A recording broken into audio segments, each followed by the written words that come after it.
The snow had just begun to fall when the moment happened, the moment that would change 3 lives forever. A tired single father stood outside a brightly lit building, holding his little daughter's small hand as the cold wind whipped through the empty parking lot. Inside, music played, laughter echoed, and people in expensive suits celebrated another successful year. But outside, under the dim yellow glow of a flickering streetlight, the man hesitated, knowing that walking through those doors might cost him the only job keeping his daughter fed. What happened next was something no one inside that building would ever forget. Before we begin this emotional story, take a moment to support the channel. If you believe in kindness, second chances, and the power of compassion, please like this video, share it with someone who needs a little hope today, comment where you're watching from, and subscribe to the channel for more heartfelt stories like this one. The man's name was Daniel Carter, a quiet janitor who had spent the last 4 years cleaning the same office building every night. Most people in the building barely noticed him. To them, he was just the man pushing a cart of cleaning supplies down the hallway after everyone else had gone home. But Daniel's life outside those polished floors was far from ordinary. 2 years earlier, his wife had passed away after a long illness, leaving him alone to raise their 6-year-old daughter, Lily. She was a gentle, curious child with big brown eyes and a smile that could brighten the darkest room. Lily was Daniel's entire world. Every morning he woke up early to make her breakfast before school. Every afternoon he picked her up, helped her with homework, and cooked dinner. And every evening, when she fell asleep on the couch with her favorite blanket, Daniel quietly left for work. Cleaning floors was not the life he had imagined, but it was honest work, and most importantly, it paid the rent. But that winter, everything began to fall apart. Just a week before Christmas, Daniel received a notice from his landlord. The building had been sold, and the new owners planned to raise the rent by almost double. Daniel stared at the paper for a long time, his hands trembling slightly. There was no way he could afford it. That night, while Lily colored pictures of Christmas trees at the kitchen table, Daniel sat silently beside her, pretending everything was fine. But inside his chest, a quiet panic had already begun to grow. He didn't know what he was going to do. 2 days later, something unexpected happened. When Daniel arrived for his night shift at the office building, he noticed something unusual. The entire lobby had been decorated with Christmas lights, red ribbons, and a massive tree covered in silver ornaments. It turned out the company's CEO had planned a grand holiday dinner for all the executives and important guests. The event would take place in the main conference hall that evening. Daniel wasn't supposed to be anywhere near it. But as the night went on, things didn't go according to plan. Around 8 o'clock, Daniel received a call from Lily's school. Her after-school program had closed early because of the snowstorm, and there was no one left to watch her. Daniel had no family nearby, no babysitter he could call on such short notice. So he did the only thing he could think of. He brought Lily to work with him. The little girl stepped carefully into the grand lobby, her eyes wide as she looked around at the sparkling lights and towering Christmas tree. She had never seen anything like it before. Daniel knelt beside her and gently placed his worn winter jacket over her shoulders. He told her to stay close, promising they would leave as soon as he finished cleaning the top floor.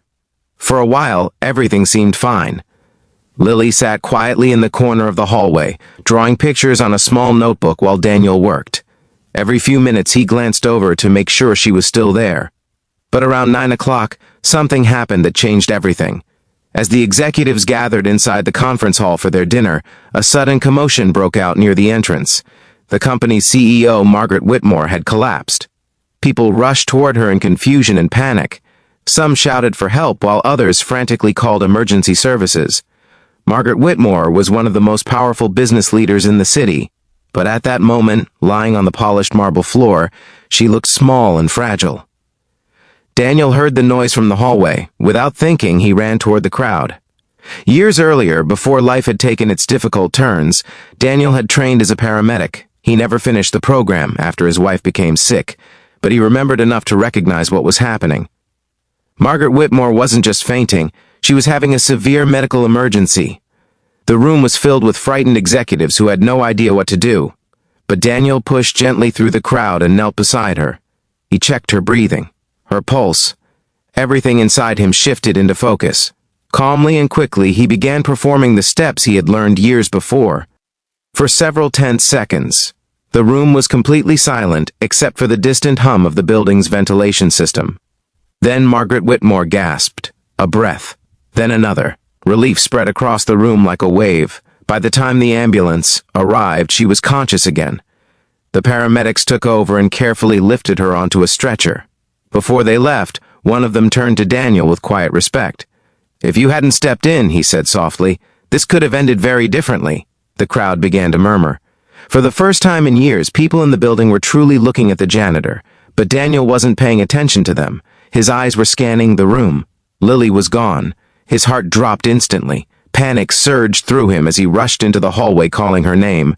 The long corridors echoed with the sound of his footsteps. Finally, he found her in the lobby, standing quietly near the giant Christmas tree. A security guard stood beside her, looking slightly confused. Lily had been watching everything from a distance. When Daniel ran toward her and pulled her into his arms, she hugged him tightly. For a moment, neither of them said anything.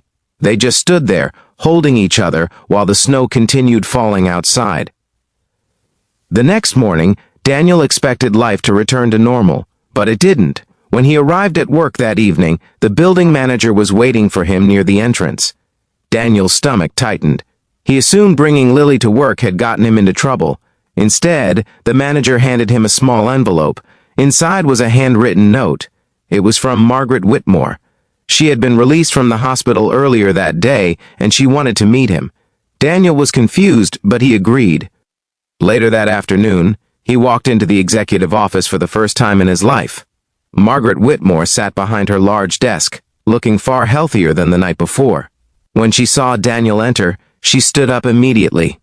There was something different in her eyes, a quiet gratitude that words could barely express. She thanked him sincerely for saving her life. But what happened next surprised him even more. During their conversation, she asked about his life, his work, and his daughter. Daniel answered honestly, explaining that he had once trained to become a paramedic but never finished his education. Margaret listened carefully. Then she smiled. She told him that sometimes life places people exactly where they need to be, even if the path seems unfair at first. Before he left her office, she made him an offer. The company would sponsor his return to medical training, covering his tuition and providing flexible work hours so he could finish the program. Daniel stood there in stunned silence. It felt unreal. For the first time in years, the future didn't feel like a wall closing in around him. It felt like a door opening. Months later, Daniel began attending classes again while continuing to work part-time. It wasn't easy. There were nights he barely slept, and days when exhaustion nearly overwhelmed him. But every time he thought about giving up, he remembered Lily's smile and the second chance he had been given. Slowly, life began to change. 2 years later, Daniel Carter walked across a stage and received his certification as a licensed paramedic. In the audience, Lily cheered louder than anyone. Margaret Whitmore was there too. Sometimes the people the world overlooks are the very ones capable of changing it. And sometimes a single moment of courage can open the door to a completely different future. Before we end this story, I have a small request. If this story moved you even a little, please write the word kindness in the comments so we can see how many people still believe compassion can change lives. Stories like Daniel's remind us that even in the coldest winters, hope can still grow quietly in the most unexpected places. And if this story touched your heart, please take a moment to like this video, share it with someone who needs encouragement today, and subscribe to the channel for more powerful stories that remind us what truly matters in life. Because sometimes, the smallest acts of kindness create the biggest miracles.